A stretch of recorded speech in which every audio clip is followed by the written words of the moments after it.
إن الحمد لله نحمده ونستعينه ونستغفره من يهده الله فلا مضل له ومن يضلل فلا هادي له وأشهد أن لا إله إلا الله وحده لا شريك له وأشهد أن سيدنا ونبينا وحبيبنا وشفيعنا وقرة أعيننا محمدا عبده ورسوله صلی اللہ تبارک و تعالی علیہ وعلی آلہ واصحابہ وازواجہ وذریتہ وبارک وسلم تسلیما کثیرا اما بعد فاعوذ باللہ من الشیطان الرجیم بسم اللہ الرحمن الرحیم یوم لا ينفع مال ولا بنون الا من أتى اللہ بقلب سلیم سبحان ربک رب العزة عما یصفون وسلام علی المرسلین والحمد للہ رب العالمین اللہم صلی علی سیدنا محمد وعلی آل سیدنا محمد وبارک وسلم۔ میرے محترم بھائی اور دوستو، مرنا ہر انسان کے لیے مقدر ہے۔ دنیا کا کوئی بھی انسان موت سے بچ نہیں سکتا، اور مرنے کے لیے کسی عمر کی شرط نہیں ہے۔ جوانی میں بھی انسان مر سکتا ہے، بچپنے میں بھی انسان مر سکتا ہے، صحت سلامتی کے ساتھ بھی انسان مر سکتا ہے۔ دنیا میں سارے ہی بیمار ہو کر نہیں مرتے، صحت مند بھی مر جاتے ہیں۔ سارے ہی بوڑھے نہیں مرتے، جوان بھی مر جاتے ہیں، بچے بھی مر جاتے ہیں۔ اور دنیا سے جانے کے بعد انسان ختم نہیں ہو جائے گا، کیڑوں کی خوراک بن کر بھول بھلیاں نہیں ہو جائے گا، بلکہ جب انسان مرتا ہے تو وہ ایک اور جہان میں منتقل ہو جاتا ہے۔ اس لیے کہتے ہیں کہ فلاں کا انتقال ہو گیا۔ کیا مطلب؟ ٹرانسفر ہو گیا۔ پہلے وہ یہاں تھا، اب کہیں اور چلا گیا۔ ایک سرکاری ملازم ہے، کبھی اس کی ڈیوٹی راولپنڈی میں ہوتی ہے، کبھی اس کی ڈیوٹی لاہور میں لگ جاتی ہے، کبھی اس کی ڈیوٹی کوئٹہ میں لگ جاتی ہے، کبھی اس کا ٹرانسفر کراچی میں ہو جاتا ہے، کبھی اس کا ٹرانسفر سکھر حیدرآباد میں ہو جاتا ہے۔ بالکل یہی نظام ہے کہ آج ہم یہاں ہیں، ٹرانسفر ہو جائے گا تو اگلے جہان میں چلے جائیں گے۔ اگلا جہان برحق ہے، اگلا جہان حقیقی ہے، اگلا جہان یقینی ہے، اور اس جہان میں دنیا کی کوئی چیز کام نہیں آتی۔ وہ جہان ہی الگ ہے، وہاں کی عزت کا معیار الگ ہے، وہاں کی ذلت کا معیار بھی الگ ہے، وہاں کی رہائش گاہیں بھی یہاں کی رہائش گاہوں سے جدا اور مختلف ہیں، اور وہاں کی خوشیاں بھی اور ہیں، وہاں کے غم بھی اور ہیں۔ وہاں کسی کے مالدار ہونے کا معیار یہاں والا نہیں ہے، وہاں کے مالدار اور ہیں، یہاں کے مالدار اور ہیں، وہاں کے غریب اور ہیں، یہاں کے غریب اور ہیں۔ آپ تو غریب اسے کہتے ہیں جس کے پاس پیسے نہ ہوں، جس کے پاس رہنے کے لیے مکان نہ ہو، جس کے پاس سواری کے لیے گاڑی نہ ہو، لیکن وہاں کا غریب وہ نہیں ہے، بلکہ وہاں کا غریب اور ہے۔ وہاں کا غریب وہ ہے، وہاں کا غریب وہ ہے کہ جس نے 50 برس دنیا میں گزارے، 60 برس دنیا میں گزارے، 70 برس دنیا میں گزارے، لیکن وہ ایسا کم نصیب تھا کہ اتنے لمبے عرصے میں ایسے کریم پروردگار کو بھی راضی نہ کر سکا۔ جس مالک کو منانا 1 منٹ کا کام ہے، اللہ کو منانا 1 سال کا کام نہیں ہے، اللہ کو منانا 1 مہینے کا کام نہیں ہے، اللہ کو منانے کے لیے 1 ہفتہ نہیں چاہیے، 24 گھنٹے نہیں چاہیے، اللہ کو منانے کے لیے 1 منٹ بھی بہت ہے۔ اللہ 1 منٹ سے بھی پہلے مان جاتے ہیں۔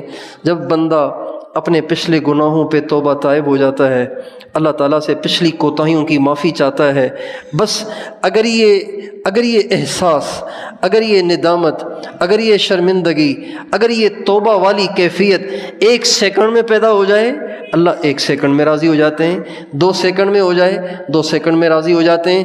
تو بتائیے وہ کم بخت اور کم قسمت ہوا کہ نہ ہوا کہ جس نے 50 60 70 80 90 برس دنیا میں گزارے، اور جس مالک کو منانا اتنا آسان تھا اس کو بھی نہ منا سکا۔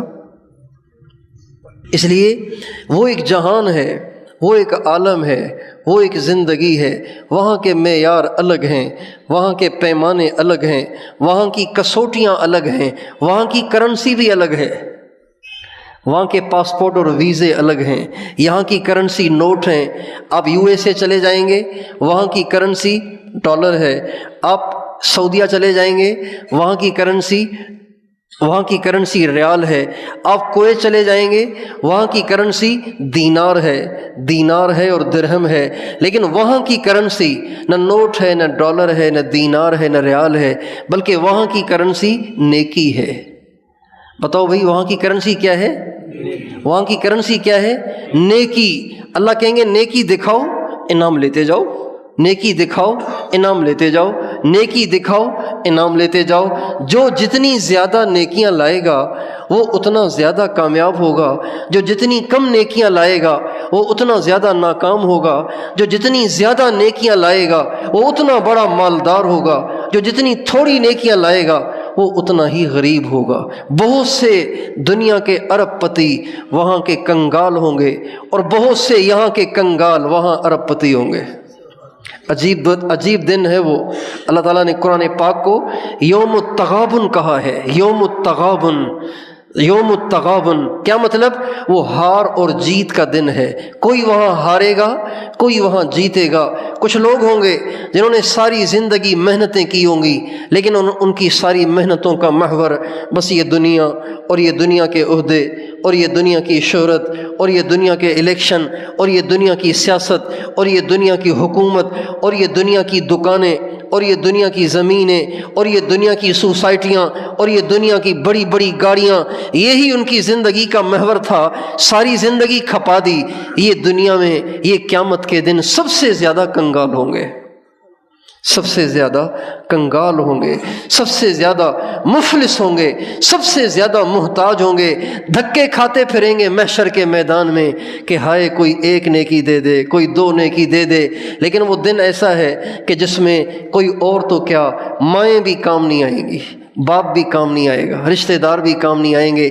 کسی کو نیکی کی ضرورت ہوگی اور وہ اپنی ماں کو دیکھ کے اس کی طرف دوڑ لگائے گا تو ماں ایک دم غائب ہو جائے گی اور اسے نظر ہی نہ آئے گی۔ اگر مل بھی گئی تو منہ موڑ کے ادھر چلی جائے گی، اس کی بات کو سننے کے لیے تیار نہ ہوگی۔ وہ ایسا دن ہوگا میرے دوستو۔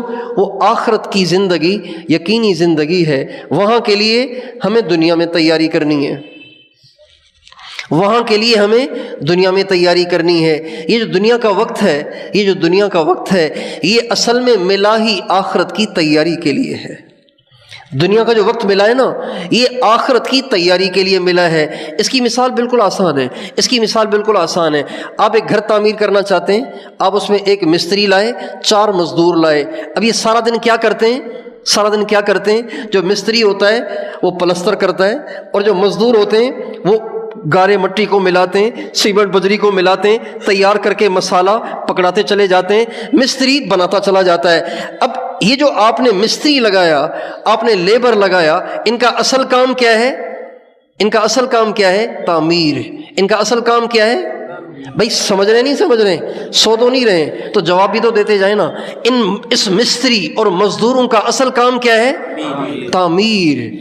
حالانکہ یہ چائے بھی پئیں گے، حالانکہ پیشاب بھی کریں گے، پاخانے کی حاجت ہوگی تو پاخانہ بھی کریں گے، حالانکہ یہ کھانا بھی کھائیں گے اور سانس بھی لیں گے، تھک جائیں گے تو تھوڑی دیر پنکھے کے نیچے بیٹھ بھی جائیں گے، چائے بھی پئیں گے، شربت بھی پئیں گے، پیشاب بھی کریں گے، پاخانہ بھی کریں گے، ساری ضرورتیں پوری کریں گے۔ لیکن مقصد کھانا نہیں، مقصد چائے نہیں، مقصد شربت نہیں، مقصد پنکھے کے نیچے سستانا نہیں، بلکہ مقصد تعمیر ہے۔ بس یہی میری اور آپ کی زندگی کی مثال ہے۔ اگر ہم سمجھ جائیں تو زندگی کے مقصد کو سمجھنا مشکل نہیں ہے۔ ہم اس دنیا میں آخرت کی تیاری کے لیے آئے ہیں، کرنی تو ہے آخرت کی تیاری، لیکن پیٹ بھی ہے، ذرا کما بھی لو، پیٹ ہے تو پی بھی لو، پیٹ بھی ہے کما بھی کھا بھی لو، بیوی بچے ہیں ان کے خرچے کو بھی اٹھا لو، بیمار ہو گئے دوائی بھی لے لو، نیند کی ضرورت ہے تھوڑا سا سو بھی لو، آرام بھی کر لو۔ مقصد سونا نہیں ہے، مقصد کمانا نہیں ہے، مقصد دکانیں نہیں ہیں، مقصد کاروبار نہیں ہے، مقصد کھیتی باڑی نہیں ہے، مقصد تو تعمیر ہے۔ جیسے اس مزدور کا مقصد تعمیر ہے، ہمارا مقصد آخرت کی تیاری ہے، آخرت کی تیاری۔ مسلمان ہر آن ہر گھڑی لگا ہوتا ہے کہ اور بڑی جنت کیسے بناؤں، اور اللہ کو کیسے راضی کروں، اور اللہ کو کیسے راضی کروں۔ آپ اپنے معاشرے میں دائیں بائیں ذرا نظر دوڑائیں، آج ساری دنیا کے لوگ کہاں جا رہے ہیں؟ اللہ نے ان کو لگایا مزدوری پر، اللہ نے ان کو لگایا کام پر، اور یہ لگے ہوئے اپنی موج مستی میں، لگے ہوئے سیر و تفریح میں، لگے ہوئے عیاشیوں بدماشیوں میں، بلکہ نافرمانیوں میں۔ یعنی اس کی مثال یوں سمجھیں، ایک مستری مزدور کو لگایا تھا دیوار بنانے پہ، وہ مزدوری بھی لے رہا ہے، بجائے دیوار بنانے کے دیوار کو ڈھا رہا ہے، دیوار کو گرا رہا ہے، دیوار کو خراب کر رہا ہے۔ تو بتائیے یہ مزدور اور مستری سزا کے مستحق ہیں کہ نہیں ہیں؟ یہ سزا کے مستحق ہیں کہ نہیں؟ اس مزدور اور مستری کو لگایا تھا کیا مسالہ بنائیں، دیوار آدھی بنی ہوئی ہے مزید آدھی آپ بنائیں، لیکن یہ مزدور اور مستری مزدوری بھی لے رہے ہیں، پیسے بھی لے رہے ہیں، دہاڑی بھی لے رہے ہیں، جو پہلے سے بنی ہوئی دیوار ہے اس کو بھی گرا رہے ہیں۔ تو ان کو مزدوری نہیں ملے گی، ان کو دہاڑی نہیں ملے گی، بلکہ ان پہ کیس ہو جائے گا، جھگڑا ہو جائے گا، چالان ہو جائے گا، مقدمہ دائر ہو جائے گا۔ میرے بھائیوں، ایسے ہی نافرمانوں کے لیے اللہ تعالیٰ نے جہنم تیار کی ہے، جنہوں نے زندگی کے مقصد کو نہ سمجھا اور لگے رہے دنیا کی رنگینیوں میں، لگے رہے دنیا کی عشق بازیوں میں، اور دنیا کی محبتوں میں، اور دنیا کے جھمیلوں میں پھنسے رہے اور اپنی زندگیاں ضائع کرتے رہے۔ ایسے ہی لوگوں کے لیے اللہ تعالیٰ نے جہنم تیار کی ہے۔ اس لیے ہمیں زندگی کے مقصد کو سمجھنا ہے اور اسے پورا کرنا ہے۔ زندگی کا مقصد آخرت کی تیاری ہے، زندگی کا مقصد اللہ پاک کو راضی کرنا ہے، اللہ پاک کو جا کر دکھانا ہے، اللہ تعالیٰ کو جا کے دکھانا ہے۔ دنیا میں اتنا کرنا کہ جب اللہ پاک کے سامنے پیشی ہو تو اللہ دیکھ کے خوش ہو جائے، اللہ دیکھ کے راضی ہو جائے، اللہ کہے بالکل ٹھیک ہے، پاس ہے۔ ہمارے نبی فرماتے ہیں کہ کل قیامت کے دن جب میزان قائم ہوگی تو ہر ایک کو بلایا جائے گا، میزان کے سامنے کھڑا کیا جائے گا، اس کی ساری زندگی کی نیکیوں کے پلڑے میں، اس کی ساری زندگی کی برائیوں کے پلڑے میں ڈالی جائیں گی۔ تو ایسے بہت ہوں گے کہ جن کی نیکیاں تھوڑی ہوں گی اور برائیاں زیادہ ہوں گی۔ جب ان کی برائیوں کو تولا جائے گا تو ان کی برائیوں کا پلڑا زمین سے لگ رہا ہوگا اور ان کی نیکیوں کا پلڑا ہوا میں اڑ رہا ہوگا۔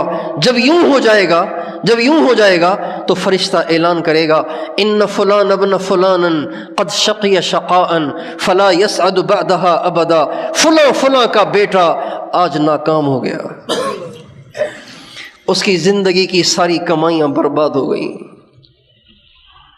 پھر ایک اور کو لایا جائے گا، اس کی نیکیوں کے پلڑے میں، برائیوں کے پلڑے میں، اور جب اس کی نیکیاں رکھی جائیں گی تو اس کی نیکیاں زمین سے لگ رہی ہوں گی اور ان کی برائیاں ہوا میں اڑ رہی ہوں گی۔ تو فرشتہ اعلان کرے گا، ان فلان ابن فلان قد سعد سعادۃ فلا یشقى بعدها ابدا، فلاں کا بیٹا آج پاس ہو گیا، اب یہ کبھی نقصان نہیں اٹھائے گا۔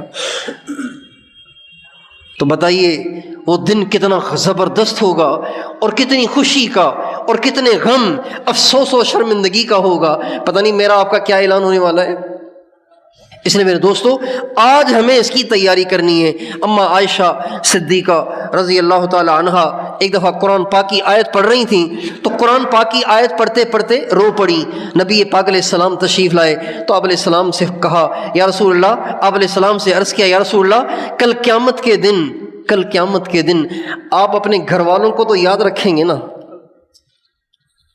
قرآن کی آیت خوفناک تھی، وَإِن مِّنكُمْ إِلَّا وَارِدُهَا وَإِن مِّنكُمْ إِلَّا وَارِدُهَا كَانَ عَلَىٰ رَبِّكَ حَتْمًا مَّقْضِيًّا۔ قیامت کے دن قیامت کے دن جن کے لیے جنت کا فیصلہ ہوگا ان کو پل صراط کو پار کر کے پھر جنت میں جانا ہوگا۔ اب پل صراط ہے جہنم پر بنی ہوئی اور وہ بال سے باریک ہے، خوفناک راستہ ہے، اندھیرا ہی اندھیرا ہے۔ تو اماں عائشہ اس آیت کو پڑھ کے کافی دیر تک روتی رہیں۔ نبی پاک علیہ السلام جب آئے تو کہا یا رسول اللہ کل قیامت کے دن آپ اپنی اہلیہ کو تو یاد رکھیں گے نا، اپنے گھر والوں کو تو یاد رکھیں گے نا؟ اور ہمیں عائشہ 3 جگہوں پہ کوئی کسی کو یاد نہ کرے گا، 3 جگہوں پہ کوئی کسی کو یاد نہیں کرے گا۔ ایک وہ وقت جب اعمال نامے فضا میں اڑ رہے ہوں گے، پتہ نہیں چلے گا کہ اعمال نامہ میرے دائیں ہاتھ میں آئے گا یا بائیں ہاتھ میں آئے گا۔ لوگ اتنے حیران سرگردان اور پریشان ہوں گے کہ کوئی کسی کو یاد نہیں کرے گا۔ اور دوسرا، جب نیکیاں اور برائیاں اعمال نامے میں ترازو میں تولی جا رہی ہوں گی تو اس وقت بھی کوئی کسی کو یاد نہ کرے گا۔ ہر ایک سوچ رہا ہوگا پتہ نہیں کیا ہوگا، پتہ نہیں کیا ہوگا۔ اچھا، بعض لوگ ایسے ہوں گے جن کے پاس نیکیاں تھوڑی ہوں گی لیکن وہ بھاری ہو جائیں گی، نیکیاں تھوڑی لیکن بھاری، اور برائیاں بہت لیکن ہلکی۔ بعض ایسے بھی ہوں گے، اس لیے پتہ ہی نہیں چل رہا ہوگا کہ کیا فیصلہ ہونے والا ہے، لہٰذا وہ وقت ایسا ہوگا کہ کسی کو ہوش نہیں ہوگا، کوئی کسی کو یاد نہیں کرے گا۔ اور تیسرا وہ وقت ہوگا جب لوگ پل صراط کو کراس کر رہے ہوں گے، پل صراط پر سے گزر رہے ہوں گے، بہت سے تو بجلی کی چمک کی طرح سے گزر جائیں گے اور جنت میں چلے جائیں گے، بہت سے ہوا کی رفتار کے ساتھ، اور بہت سے تیز رفتار گھوڑے کی رفتار سے گزر جائیں گے، اور بہت سے ایسے ہوں گے جو چل رہے ہوں گے پھر گر رہے ہوں گے، پھر چل رہے ہوں گے پھر گر رہے ہوں گے، یوں گرتے پڑھتے آخر جنت میں پہنچیں گے۔ کچھ ایسے ہوں گے جو جب گریں گے تو اٹھ نہیں پائیں گے اور وہیں سے جہنم میں چلے جائیں گے۔ اس لیے یہ ایسا موقع ہوگا کہ کوئی کسی کو یاد نہ کرے گا۔ آپ نے فرمایا عائشہ 3 جگہوں پہ کوئی کسی کو یاد نہیں کرے گا۔ اس لیے میرے دوستو، زندگی کا مقصد آخرت کی تیاری ہے، زندگی کا مقصد آخرت کو بنانا ہے، زندگی کا مقصد آخرت کو سدھارنا ہے۔ اچھا، آخرت میں اللہ تعالیٰ نے قرآن پاک کی ایک آیت میں ایک بات فرمائی ہے۔ اللہ فرماتے ہیں بس تم مجھے یہ چیز لا کے دے دو میں تم سے راضی ہو جاؤں گا، صرف ایک چیز لا کے دے دو، ایک چیز، یعنی سارے دین کا گویا اللہ تعالیٰ نے اس آیت میں ایک لفظ میں خلاصہ بتا دیا، لب لباب بتا دیا۔ چنانچہ اللہ تعالیٰ فرماتے ہیں یوم لا ينفع مال ولا بنون، یوم لا ينفع مال ولا بنون الا من اتى الله بقلب سلیم۔ لوگوں، اس دن تمہیں بیویاں اور بچے اور مال دولت کام نہیں آئے گا، اس دن تمہیں قلب سلیم کام آئے گا۔ قلب سلیم لے کر آ جاؤ، بس تمہارے لیے جنت پھر پکی ہے۔ قلب سلیم لے آؤ، تمہارے لیے جنت بالکل پکی ہے۔ قلب سلیم لے آؤ۔ قلب سلیم کسے کہتے ہیں؟ قلب سلیم وہ ہے جس میں 2 باتیں ہوں۔ قلب دل کو کہتے ہیں، سلیم کسے کہتے ہیں؟ سلیم، قلب سلیم اسے کہتے ہیں۔ قلب سلیم وہ دل ہے جس دل میں 2 خوبیاں ہوں۔ ایک خوبی یہ ہے کہ اس میں دنیا کی محبت ذرے کے برابر بھی نہیں ہے۔ قلب سلیم وہ ہے جس میں دنیا کی محبت ہے ہی نہیں، صرف اللہ کی محبت ہے، اللہ کے نبی کی محبت ہے، اللہ کی خاطر محبت ہے، اللہ کے نبی کی خاطر محبت ہے، دنیا کی کوئی محبت نہیں ہے۔ ایک تو اس میں یہ خوبی ہے۔ دوسری خوبی یہ ہے کہ اس دل میں کسی کے لیے کھوٹ نہیں ہے، کسی کے لیے بغض نہیں ہے، کسی کے لیے نفرت نہیں ہے، کسی کے لیے حقارت نہیں ہے، کسی کی دل میں کمی نہیں ہے، وہ قلب سلیم ہے۔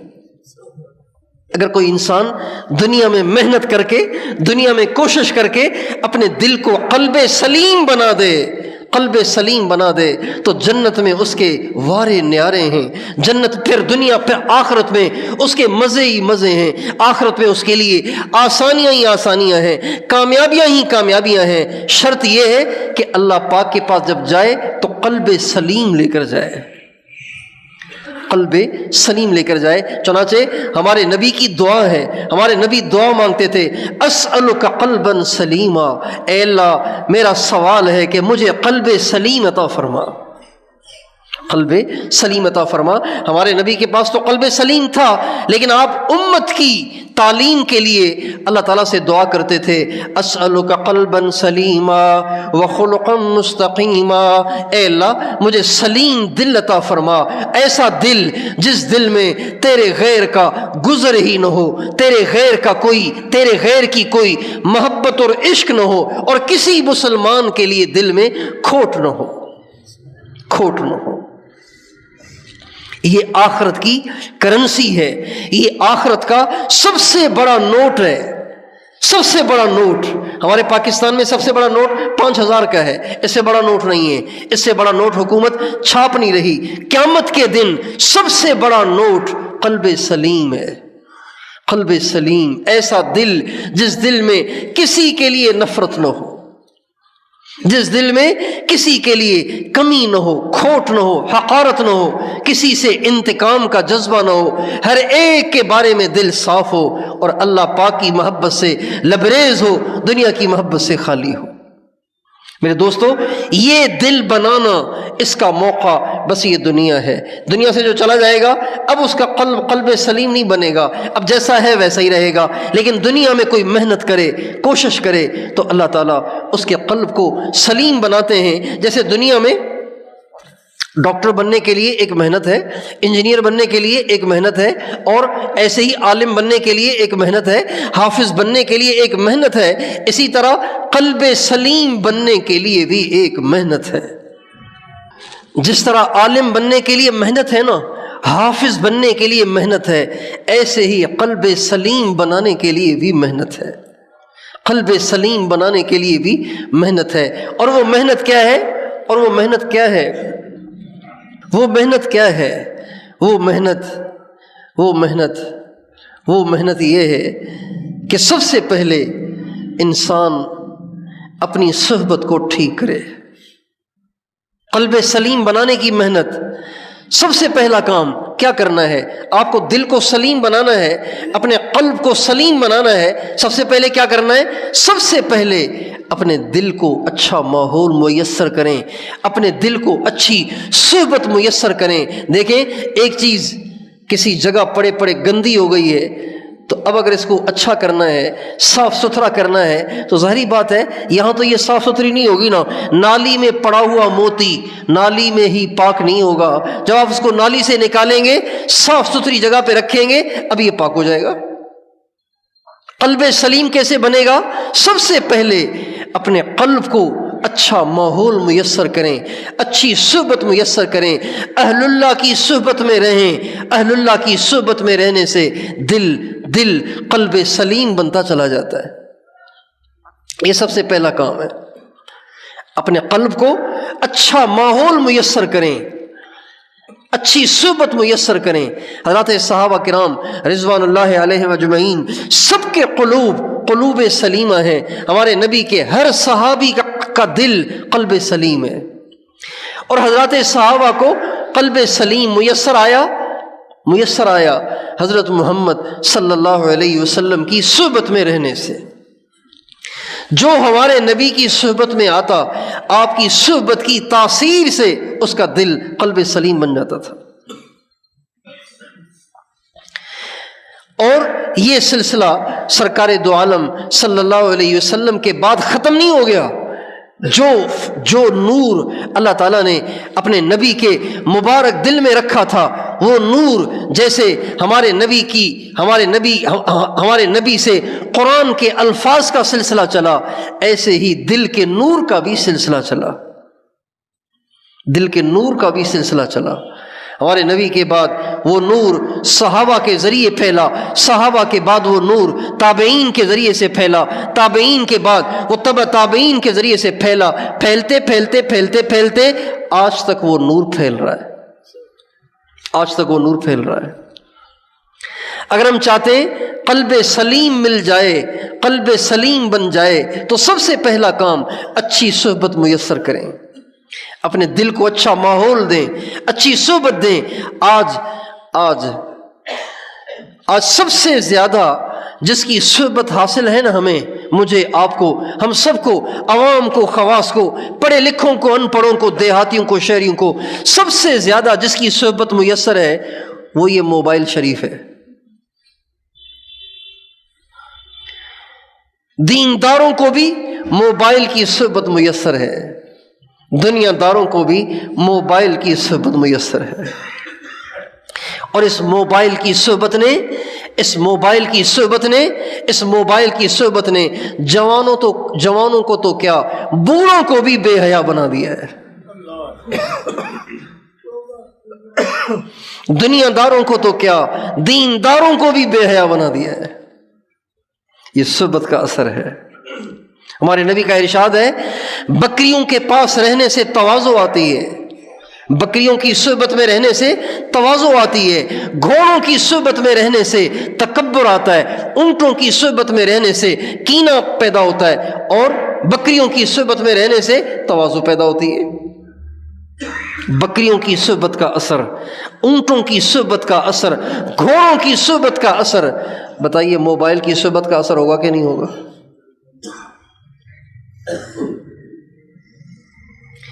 اگر دل کو قلب سلیم بنانا ہے، اس کو اچھا ماحول دینا پڑے گا، اس کو اچھی صحبت دینی پڑے گی، اچھی صحبت۔ صحبت صالح ترا صالح کند، صحبت طالح ترا طالح کند۔ اچھوں کی صحبت میں رہو، اچھے ہو جاؤ گے، بروں کی صحبت میں رہو گے تو برے بن جاؤ گے۔ عربی زبان کا مقولہ ہے کہ تم مجھے یہ نہ بتاؤ کہ تم کون ہو، تم مجھے یہ بتاؤ کہ کن کے ساتھ رہتے ہو، میں تمہیں بتا دوں گا کہ تم کون ہو۔ جو چوروں کی صحبت میں رہے گا، اگر وہ فی الحال چور نہیں ہے تو ان قریب بن جائے گا۔ اگر زانیوں کی صحبت میں رہے گا تو زانی نہ بھی ہو، ان قریب زانی ہو جائے گا، شرابی ہو جائے گا۔ اور جو اللہ والوں کی صحبت میں رہتے ہیں، دین کے ماحول میں رہتے ہیں، دین کی صحبت میں رہتے ہیں، ان کا اللہ والا ہونا، ان کا دیندار ہونا، ان کا اللہ والا ہونا یقینی بات ہے، یقینی بات ہے۔ اس لیے میرے دوستو، قلب سلیم یہی چیز ہے جو قیامت میں کام آئے گی۔ اور قلب سلیم حاصل ہوگا جب صحبت اچھی میسر ہو، جب صحبت اچھی مل رہی ہو۔ اچھی صحبت کے بغیر قلب سلیم حاصل نہیں ہوتا۔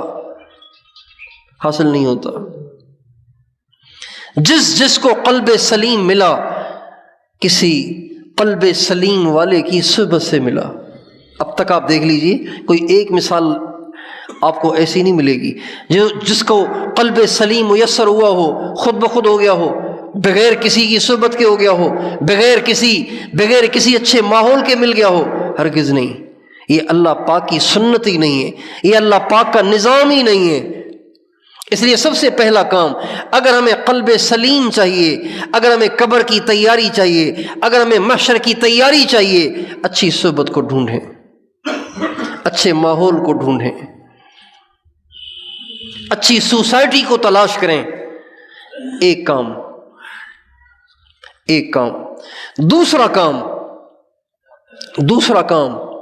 دوسرا کام، اللہ پاک کا ذکر کثیر کریں، اللہ پاک کا ذکر کثیر کریں۔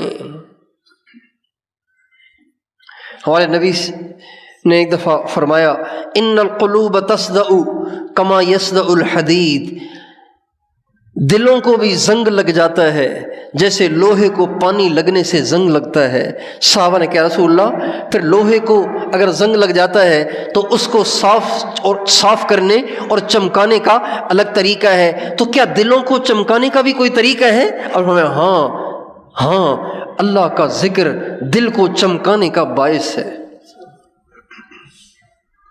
جب اللہ پاک کا ذکر کثرت سے ہوتا ہے، انسان کا دل جگمگا اٹھتا ہے، انسان کا دل منور ہو جاتا ہے، انسان کا دل چمک جاتا ہے۔ اللہ کا ذکر اللہ کے ذکر سے مراد صرف تسبیح پہ پڑھنا نہیں ہے، اللہ کے ذکر سے مراد ہے اللہ کو یاد کرنا، اللہ کو یاد کرنا۔ اب چاہے آپ اردو زبان میں یاد کریں، چاہے آپ عربی زبان میں یاد کریں، چاہے آپ زبان سے یاد کریں، چاہے آپ خیال سے یاد کریں، اللہ کو یاد کرنا۔ تبلیغ والے کہتے ہیں اللہ کے تذکرے کرو، یہ بھی اللہ کا ذکر ہے۔ ہم لوگ کہتے ہیں مراقبہ کرو، یہ بھی اللہ کا ذکر ہے۔ کوئی کہتے ہیں تسبیح پڑھو، یہ بھی اللہ کا ذکر ہے۔ یہ سارے اللہ کے ذکر ہیں۔ ذکر کثیر سے انسان کا دل منور ہوتا ہے، انسان کا دل قلب سلیم بنتا ہے۔ ہمارے اکابر بہت ذکر کرتے تھے، ہمارے بڑے بہت ذکر کرتے تھے۔ جن جن کو اللہ نے قلب سلیم دیا، آپ ان کی تاریخ اٹھا کے دیکھیے کہ وہ کتنا اللہ کا ذکر کرتے تھے، کتنا اللہ کو یاد کرتے تھے۔ آج تو دنیا کے جھمیلوں میں ہم اتنے مصروف ہوئے کہ ہمارے پاس اللہ کو بھی یاد کرنے کے لیے ٹائم نہیں ہے۔ توبہ توبہ، اللہ کو یاد کرنے کے لیے بھی ٹائم نہیں ہے۔ کسی سے پوچھو نا بھائی روزانہ کتنا ذکر ہوتا ہے، کہ بس ٹائم ہی نہیں ملتا، کیا کریں۔ یعنی یہ لفظ کہتے ہوئے شرم نہیں آتی کہ ہم اللہ کو کہہ رہے ہیں کہ اللہ کو یاد کرنے کے لیے ٹائم نہیں ہے۔ کتنا بڑا بول رہے ہیں، کتنی گھٹیا بات کہہ رہے ہیں کہ اللہ کو یاد کرنے کے لیے ٹائم نہیں ہے۔ اللہ اکبر۔ اگر اللہ بھی کہہ دے، اللہ بھی یہ کہہ دے کہ بندوں کو یاد کرنے کے لیے ٹائم نہیں ہے تو کیا ہوگا؟ یہ تو اس کا کرم، اس کا فضل ہے۔ حدیث قدسی میں آتا ہے یا ابن آدم ان ذکرتنی ذکرتک ان نسیتنی ذکرتک، میرے بندے اگر تو مجھے یاد کرے گا نا تو میں بھی تجھے یاد کروں گا، لیکن اگر تو مجھے بھول جائے گا میں پھر بھی تجھے یاد رکھوں گا۔ ان ذکرتنی ذکرتک، اگر تو میرا ذکر کرے گا تو میں بھی تیرا ذکر کروں گا، اگر تو مجھے بھول جائے گا میں پھر بھی تجھے یاد رکھوں گا۔ اللہ کو ہم یاد ہیں تبھی تو نظام چل رہا ہے، اللہ کو ہم یاد ہیں تبھی تو ہم چل پھر رہے ہیں، اللہ کو ہم یاد ہیں تبھی تو روٹی پانی مل رہا ہے۔ اللہ پاک کو اگر ہم یاد نہ ہو تو ہم تو چل بھی نہیں سکتے، ایک قدم نہیں اٹھا سکتے۔ اور ایک حدیث میں اللہ نے عجیب بات فرمائی، حدیث قدسی ہے یا ابن آدم اذکرک وتنسانی، میرے بندے میں تو تجھے یاد رکھتا ہوں، تو مجھے بھولتا ہے، کچھ تو شرم کر۔ اذکرک وتنسانی، میں تو تجھے یاد رکھتا ہوں اور تو مجھے بھولتا ہے۔ واسترک ولا تخشانی، میں تیرے عیبوں کو چھپاتا ہوں اور تو ڈرتا بھی نہیں۔ تو سمجھتا ہے کہ پتہ ہی نہیں چل رہا کسی کو، نہیں، کوئی نہ دیکھے اللہ دیکھتا ہے۔ سب سے چھپے ہوئے ہوں اللہ سے تو نہیں چھپ سکتے نا، سب سے اوجھل ہو جائیں اللہ سے کوئی چیز اوجھل نہیں ہے۔ اذکرک وتنسانی، میں تجھے یاد کرتا ہوں تو مجھے بھولتا ہے۔ استرک ولا تخشانی، میں تیرے عیبوں کو چھپاتا ہوں تو ڈرتا بھی نہیں۔ اس لیے میرے دوستو ذکر کثیر کرنا، اللہ کو بہت یاد کرنا۔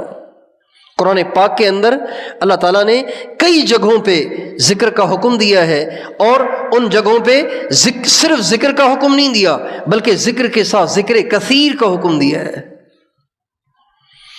یا ایھا الذین آمنوا اذکروا اللہ، یا ایھا الذین آمنوا اذکروا اللہ ذکرا کثیرا وسبحوہ بکرۃ واصیلا، اے ایمان والو بہت یاد کرو اللہ کو۔ جب حجاج کرام عرفات میں جاتے ہیں نا، عرفات میں جاتے ہیں تو اللہ تعالیٰ فرماتے ہیں فاذکروا اللہ عند المشعر الحرام، اللہ پاک کو خوب یاد کرو۔ فاذکروا اللہ کذکرکم آباءکم او اشد ذکرا، اللہ پاک کو ایسے یاد کرو جیسے باپ دادوں کو یاد کرتے ہو، بلکہ اس سے بھی زیادہ اللہ کو یاد کرو۔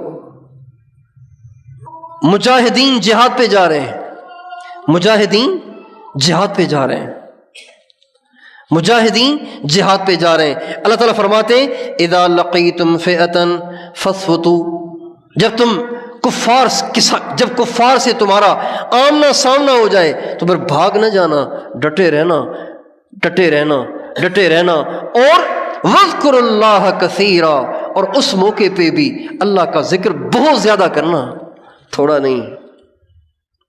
میدان جنگ میں بھی فرما رہے ہیں بہت زیادہ ذکر کرو میرا۔ وَالذَّاكِرِينَ اللَّهَ كَثِيرًا وَالذَّاكِرَاتِ أَعَدَّ اللَّهُ لَهُمْ جَنَّاتٍ تَجْرِي مِن تَحْتِهَا الْأَنْهَارُ، وہ مرد جو بہت ذکر کرتے ہیں، وہ عورتیں جو بہت ذکر کرتی ہیں، اللہ نے ان کے لیے جنتیں تیار کر رکھی ہیں۔ اور نبی کا ارشاد ہے اللہ پاک کا اتنا ذکر کرو کہ لوگ کہیں پاگل تو نہیں ہو گیا یہ، اللہ کے سوا اس کو کچھ آتا ہی نہیں ہے۔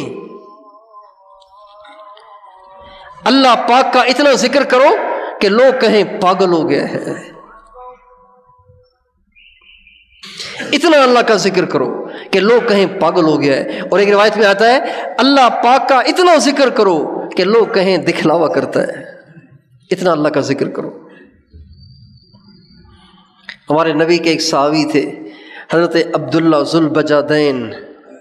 ذوالبجادین اس لیے کہتے تھے کہ مسلمان ہوئے تو گھر والوں نے نکال دیا، والدہ نے کمبل دے دیا، بڑی سی چادر دے دی، اس کے 2 حصے کیے، ایک چادر اوپر، ایک حصہ اوپر اوڑھ لیا، ایک حصہ نیچے باندھ لیا، ملنگوں کی طرح سارا دن حضور کے دروازے پہ بیٹھے رہتے تھے، زور زور سے ذکر کرتے تھے، زور زور سے ذکر کرتے تھے۔ حضرت عمر نے ایک دفعہ ان کی اونچی اونچی آواز سن کے فرمایا یہ تو مجھے ایسے لگتا ہے کوئی دکھلاوا کرتا ہے، پتہ نہیں یہ دکھلاوے کے لیے کر رہا ہے، اتنا چیخ چیخ کے کر رہا ہے۔ آپ نے فرمایا عمر اسے کچھ نہ کہو، انہو من الاوابین، یہ دکھلاوا کرنے والوں میں نہیں ہے، یہ اوابین میں سے ہے، یہ اللہ والوں میں سے ہے، یہ بہت بڑا اللہ والا ہے۔ اس لیے بھائیو اگر ہم چاہتے ہیں کہ قلب سلیم حاصل ہو، اچھی صحبت ایک کام، ذکر کثیر یہ 2 کام، تیسرا کام رو رو کر اللہ سے دعا کریں۔ جیسے کینسر کا مریض کیسے گڑ گڑا کے دعائیں کرتا ہے اور کرواتا ہے، جو بھی وظیفہ بتاؤ بڑے سے بڑا لمبے سے لمبے وظیفے کے لیے بھی وہ تیار ہو جاتا ہے، اس لیے کہ اس کو لگ رہا ہے کہ یہ کینسر مجھے قبر میں پہنچا کے چھوڑے گا، لہذا وہ بڑے سے بڑے وظیفے کے لیے بھی تیار ہے، مشکل سے مشکل لمبے سے لمبے وظیفے کے لیے بھی تیار ہے۔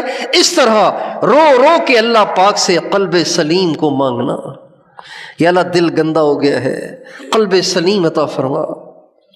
آج ہم اللہ پاک سے سارا دن دنیا ہی یا تو اللہ سے مانگتے ہی نہیں ہیں، جو مانگتے بھی ہیں تو وہ دنیا مانگتے رہتے ہیں۔ ہمارے پرانے لوگ بوڑھے بوڑھے ہمیشہ جب کبھی دعا کی درخواست کرتے تو ہمیشہ کہتے تھے سائیں دعا کریں ایمان پہ خاتمہ ہو۔ آج کل یہ دعا کرواتے ہوئے کوئی نظر ہی نہیں آتا، کوئی کہتا ہے اولاد نہیں ہے، کوئی کہہ رہا ہے بیوی بیمار ہے، کوئی کہہ رہا ہے بے روزگار ہوں، کوئی کہہ رہا ہے مہنگائی ہے گھر نہیں ہے، کوئی کہہ رہا ہے کہ بچوں کو نوکری مل جائے، کوئی کہہ رہا ہے بیٹیوں کے رشتے ہو جائیں۔ ایمان پہ خاتمہ ہو اس کے لیے فکر مند دیندار طبقہ بھی نظر نہیں آتا۔ اس لیے میرے دوستو بہت رو رو کے اللہ پاک سے مانگیں۔ اگر یہ دولت ہمیں میسر آ گئی تو ہم مرتے ہوئے غریب نہیں، ہم مرتے ہوئے بہت مالدار ہیں۔ جو قلب سلیم لے کر مر رہا ہے وہ غریب نہیں، وہ بہت مالدار، بہت بڑا لینڈ لارڈ ہے، قیامت کا لینڈ لارڈ ہے، یہ قیامت کا ارب پتی ہے۔ یوم لا ينفع مال ولا بنون الا من اتى اللہ بقلب سلیم، کتنی واضح آیت ہے۔ جس دن نہ مال کام آئے گا نہ بیٹے کام آئیں گے، اس دن تو قلب سلیم کام آئے گا۔ تو کیا خیال ہے ان تینوں باتوں کی کوشش فرمائیں گے؟ لیکن قلب سلیم کو حاصل کرنے کے لیے ان 3 باتوں کے اہتمام کے ساتھ جس کام سے دل گندا ہوتا ہے اس سے بچنا بھی ضروری ہے۔ ایسے نہ ہو کہ ایک طرف تو قلب سلیم بنا رہے ہوں اور ایک طرف قلب کو ناپاک کر رہے ہوں. دوائی کھاتے ہیں تو پرہیز بھی تو کرتے ہیں نا. دوائی بھی کھا رہے ہیں پرہیز بھی کر رہے ہیں, دوائی بھی کھا رہے ہیں پرہیز بھی نہیں کر رہے, دوائی بھی کھا رہے ہیں پرہیز بھی نہیں کر رہے, تو ظاہری بات ہے ایسے تو فائدہ نہیں ہوگا. لہٰذا ہر گناہ انسان کے دل کو گندا کر دیتا ہے. ہمارے نبی کا ارشاد ہے جب انسان گناہ کرتا ہے تو گناہ کرتے ہی اس کے دل پر ایک سیاہ نقطہ لگ جاتا ہے, سیاہ نقطہ لگ جاتا ہے. توبہ نہ کرے پھر گناہ کرے, ایک اور نقطہ, ایک اور نقطہ, ایک اور نقطہ, ایک اور نقطہ, گناہ کرتے کرتے اور نقطے لگتے لگتے ایک وقت آتا ہے اس کا دل بالکل سیاہ ہو جاتا ہے. اور دل کے سیاہ ہونے کی علامت یہ ہے کہ اس میں نیکی کی رغبت ہی نہیں رہتی. بہت سے ساتھی کہتے ہیں پتہ نہیں کیا ہو گیا ہے, نماز پڑھنے کو دل ہی نہیں کرتا, قرآن پڑھنے کو دل ہی نہیں کرتا, مسجد میں جانے کو دل ہی نہیں کرتا. آپ بھی سنتے ہوں گے, محسوس کرتے ہوں گے. ہمارے نبی کا ارشاد ہے یہ علامت ہے اس بات کی کہ گناہ زیادہ ہو گئے ہیں, صفائی ہوئی نہیں ہے, نقطے لگتے لگتے اب دل سیاہ ہو گیا ہے. اور پھر اگلا اسٹیج اس کا یہ ہوتا ہے کہ کلا بل ران علی قلوبہم ما کانوا یکسبون. اس سے اگلا اسٹیج یہ ہوتا ہے کہ دل پہ مہر لگ جاتی ہے, دل پہ مہر لگ جاتی ہے. پھر اللہ میں بھی شک و شبہ ہونے لگ جاتا ہے, قیامت میں بھی شک و شبہ ہونے لگ جاتا ہے, حضور میں بھی شک و شبہ ہونے لگ جاتا ہے, یہاں تک کہ انسان اسلام کے دائرے سے بھی باہر چلا جاتا ہے. تو اس لیے میں اور آپ پچھلے گناہوں پہ سچی توبہ کریں اور آئندہ اپنے دل کو قلب سلیم بنانے کی نیت کریں. بنائیں گے انشاءاللہ. اللہ تعالیٰ مجھے اور آپ کو عمل کرنے کی توفیق عطا فرمائے.